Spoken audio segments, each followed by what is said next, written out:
52 hemos recibido en la cabina de RPP al embajador del Servicio Diplomático, Carlos Vázquez, quien lo hemos tratado mucho durante APEC y antes de APEC, como el presidente que fue de la coordinación de los altos funcionales y los miembros de APEC, lo cual supuso desplazarse entre los 5 continentes. Embajador Vázquez, todo el mundo reconoce que la reunión de APEC fue un éxito para el Perú, de manera que debemos felicitarlo a usted, que lo vimos efectivamente ahí, sumamente comprometido con el éxito. Ahora hay una tarea diferente, que es implementar los compromisos asumidos en APEC, el mes de noviembre.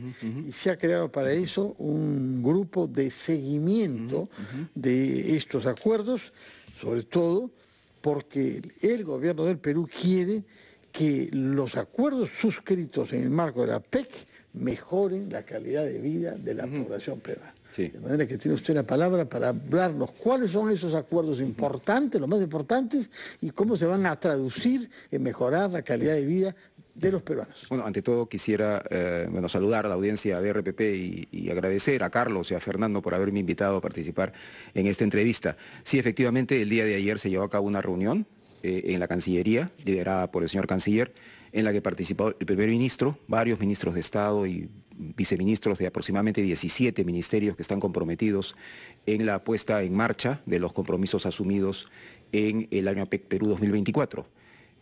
A fin de hacer un seguimiento y la implementación adecuada de estos compromisos, la Cancillería lanzó la iniciativa de establecer un mecanismo de implementación y seguimiento de los acuerdos APEC, que incluye no solamente los acuerdos del foro propiamente dicho APEC, sino también todos los acuerdos de carácter bilateral, ¿no?, que se dieron en ocasión de la cumbre APEC, ¿no?, en las 2 visitas de Estado, las 5 visitas oficiales y una serie de encuentros bilaterales que sostuvo la señora presidenta con sus homólogos de APEC durante la Semana de los Líderes, ¿no? ¿Cuáles son los objetivos de este mecanismo de implementación y seguimiento cuya discusión se inició ayer en la Cancillería? En primer lugar, iniciar la implementación de los acuerdos APEC, asegurando en la medida de lo posible, ¿no?, que estos se traduzcan en resultados concretos en beneficio de la población. Y para ello el intercambio de información y de ideas que tuvimos el día de ayer fue bastante pertinente. En segundo lugar, asegurar la continuidad de los compromisos en el marco de APEC. ¿Por qué?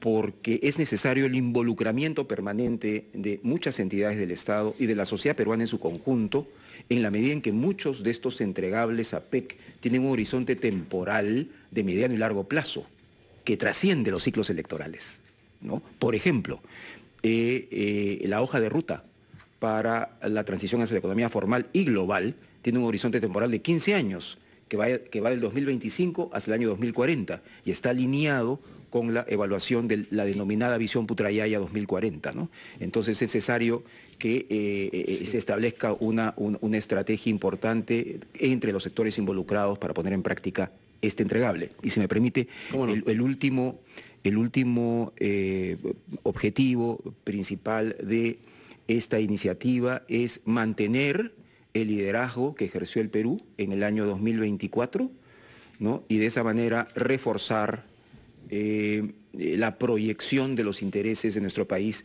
en la región del Asia-Pacífico, que es la más dinámica económicamente hablando del planeta. Embajador, buenos días. ¿Cómo está? Buenos días. Quisiera que nos precise o nos recuerde cuántos compromisos o acuerdos fueron firmados con motivo de APEC y en qué campos, en qué sectores van a beneficiar a la población peruana. Sí, fíjese, en el APEC se adoptaron 20 entregables o compromisos, que fueron las 11 declaraciones ministeriales sectoriales sobre diversos temas: empoderamiento económico de la mujer, mujer y comercio, la declaración ministerial de energía, la declaración ministerial de minería, en fin, y 8 documentos técnico-políticos que incluyen, entre otros, esta hoja de ruta para la transición hacia la economía formal y global, la guía de políticas para el uso del hidrógeno bajo en emisiones en la región del Asia-Pacífico, un conjunto de principios para prevenir y controlar en alguna medida la pérdida y desperdicio de alimentos en el marco de las políticas de seguridad alimentaria promovidas por el Foro APEC. Y además hubo la declaración de los líderes, ¿no?, que es el entregable políticamente más importante. En total son 20. Pero aparte hubo aproximadamente 70 acuerdos bilaterales de toda índole. Ese es un tema que no me compete directamente, es un tema que vea a nivel de la Dirección General de Asia y Oceanía el embajador Fernando Quirós, pero él fue el que lideró las negociaciones bilaterales con China, con Brunei Darussalam, con Malasia, con Tailandia, con Indonesia, con Japón, con Corea, ¿no? Donde hubo avances notables. ¿Y avances en qué campos? En esos acuerdos bilaterales, ¿en qué campos estamos hablando? Bueno, cooperación en materia de defensa con Corea, por ejemplo, ¿no? La optimización del acuerdo de libre comercio con China, ¿no? El acuerdo de libre comercio que se ha suscrito con Hong Kong, ¿no? Cooperación en materia educativa, en materia cultural, en materia de recursos mineros, ¿no? En materia de tecnologías digitales, ¿no? Pero como le digo, yo estoy concentrado, ¿no?, en los entregables del Foro APEC, ¿no? Sí, yo quedé un poco confundido al final con las declaraciones que se leyeron, algunas que se debieron leer y no se leyeron del todo, porque si esperábamos una declaración de Machu Picchu, y al final lo que hubo es una declaración de Ishma. Yo creo que es la primera vez que la Cancillería utiliza esta palabra que designa la civilización que vivía acá en Lima antes de que los incas llegaran a desplazarlos. Pero hay quienes reclaman a lo Ishma como la identidad limeña, ¿no? Declaración de Ishma creo que es una novedad. Y es una novedad positiva, porque estamos ubicándonos en una tradición de largo plazo y reivindicando a nuestros ancestros. Pero hubo también una hoja de ruta de Lima. Entonces, al final hubo 3 documentos, y traté de leerlos todos, no era fácil accederlos a sus formulaciones escritas. ¿Y cuál es el que tiene el valor de compromiso final firmado por todos los que asistieron a la cumbre de APEC? Todas las declaraciones ministeriales y los documentos técnicos políticos tienen el valor de compromiso final. Lo que pasa es que los documentos técnico-políticos están más aterrizados. O sea, las declaraciones ministeriales tienen siempre pues un aspecto en algunas ocasiones medio lírico, ¿no? Pero también contienen una serie de propuestas de políticas públicas que deben tomar en consideración las economías APEC para la mejora de la situación de sus propias economías, de su propia situación interna en términos económicos. Pero los documentos técnico-políticos están más aterrizados con áreas clave, ¿no? Y políticas y recomendaciones de políticas públicas muy concretas, ¿no?, que deben ser tomadas en cuenta por las economías APEC. Por ejemplo, la hoja de ruta para la transición a la economía formal y global tiene una serie de recomendaciones en materia de digitalización, por ejemplo, de las pequeñas y medianas empresas o de los trabajadores informales, en materia de la inclusión financiera de estos emprendimientos informales, por ejemplo, en materia de coherencia regulatoria, ¿no?, para por ejemplo, facilitar la posibilidad de registro de empresas informales, ¿no?, formalmente en el Estado, ¿no? O, por ejemplo, la posibilidad de articular una serie de programas educativos para mejorar la productividad y competitividad de las empresas que trabajan en embajador Carlos Vázquez, permítanos ir a la pausa, son las 9 en punto, tenemos que entrar titulares y anunciantes, y hablaremos después de la pausa sobre 2 temas que han quedado silenciados hasta ahora y que sin embargo son importantes. El primero es la minería. Hubo una reunión específica y creo que fue la primera vez que se hace. Y el segundo es naturalmente China. No lo hemos mencionado. Sin embargo, es muy importante, como usted lo reconocerá con facilidad, tanto más que el jefe de Estado chino, el señor Xi Jinping, realizó una visita de Estado a nuestro país y que durante su presencia acá, y no por casualidad, se inauguró el puerto de Chancay. O sea que sobre esos 2 temas, minería y China, quiero que hablemos después de la pausa. Vamos a ella, Carlos. Así es, vamos de inmediato con los anunciantes, titulares y regresamos en Ampliación de Noticias. A las 9:07 retomamos nuestra conversación con el embajador Carlos Vázquez, que fuera el presidente de la coordinación entre los funcionarios de alto nivel de las economías miembros de APEC, que se reunieron en nuestro país, como sabemos, en noviembre del año pasado. Y se trata ahora de hablar de dos temas que fueron abordados en el marco de la cumbre de APEC. Uno sobre minería, que es un tema que nos interesa enormemente, poco de la cumbre de la PEC. Uno sobre minería, que es un tema que nos interesa enormemente porque el Perú está en la búsqueda de inversionistas en sus sitios mineros y no vemos todavía que se concrete nada. ¿Qué es lo que nos ha dejado la PEC respecto de la minería? Y luego hablaremos sobre las relaciones con China, tanto más urgente abordar el tema en momentos en que se aproxima la juramentación del presidente Donald Trump, que como sabemos ha tenido actitudes de simpatía hacia Rusia, hacia Corea del Norte y hacia otros países, pero no hacia China. Señor Vázquez. Sí, en el caso del tratamiento del tema minero en el año APEC Perú 2024, el legado más importante es el hecho de que hayamos retomado, ¿no?, la consideración de los temas mineros en APEC. Hasta el año 2018 estos temas fueron considerados y las reuniones ministeriales estaban sustentadas por un grupo técnico de trabajo, que era en inglés el Mining Task Force, que lamentablemente fue eliminado en el año 2019. Nosotros, sin embargo, gracias a la contribución y a una sugerencia del sector privado peruano, tuvimos la iniciativa de proponer un diálogo de alto nivel sobre minería en el marco de APEC. No podíamos hacer una reunión ministerial porque carecíamos del sustento de un grupo de trabajo técnico, ¿no?, que pudiese proponer todos los elementos técnicos para poder llevar a cabo la reunión, pero fue una reunión muy interesante porque se retomaron tres temas de particular interés para las economías APEC. El rol de los minerales críticos para la transición energética, ¿no?, la innovación en la industria minera utilizando intensamente tecnologías digitales y los desafíos que enfrenta, de acuerdo al lenguaje APEC, la economía a pequeña escala y artesanal, ¿no? Fue una declaración muy breve que lo que realmente recomienda es la posibilidad de que en el año 2025 en Corea, dice in the near future, o sea, estamos hablando del año 2025, en Corea se pueda deliberar sobre la posibilidad de establecer un mecanismo técnico para continuar con las deliberaciones de los temas mineros en el marco de APEC. También lo que quieren muchas de las economías APEC es generar, ¿no?, un entorno regional propicio al establecimiento de un mercado de minerales críticos.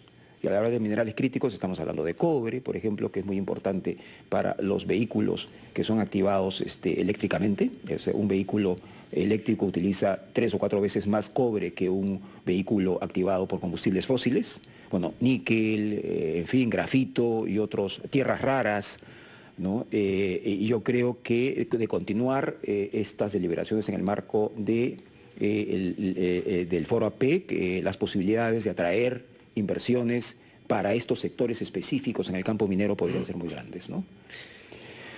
China. Bueno, fue una visita de Estado, ¿eh? Fue una visita de Estado. Por todo lo alto, ¿no? Fue una visita de Estado por todo lo alto. Indudablemente el puerto de Chancay ubica al Perú en una posición estratégica, sin lugar a dudas, única, ¿no?, respecto de nuestros vínculos con la región asiática. ¿Por qué? Porque el puerto de Chancay no solamente sirve a los intereses del Perú, sirve a los intereses por la conexión marítima directa de muchos de nuestros países vecinos. Nosotros concebimos esto únicamente como una iniciativa para fortalecer las capacidades de productividad y de competitividad de la economía peruana. Pero obviamente la presencia de China en América Latina tiene connotaciones de carácter geopolítico sin duda, ¿no?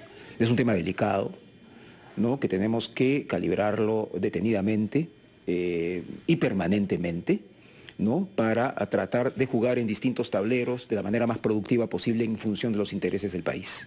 Embajador, quería aprovechar la oportunidad para consultarle. La presidenta va a viajar a Suiza, ¿cierto?, a la cumbre económica o al foro económico anual en Davos, ¿no?, la 55 reunión anual. Obviamente hay voces que han manifestado que no es necesario el viaje de la presidenta, sino bastaría con el canciller, el ministro de Economía y otros, el ministro de Agricultura también creo que va a asistir. Pero desde su experiencia, quería preguntarle, en primer término, ¿por qué es importante que la Presidenta de la República esté presente en este Foro Económico Mundial y además qué beneficios podría traer al país justamente la presencia de la Presidenta y su reunión seguramente con líderes empresariales allá en Suiza? Bueno, el hecho de que la Presidenta haya liderado el Foro APEC, ¿no? El hecho de que la Presidenta haya liderado el Foro APEC y que haya sostenido una serie de reuniones bilaterales al más alto nivel, sin duda va a propiciar, creo yo, la posibilidad de mayores inversiones en el año 2025.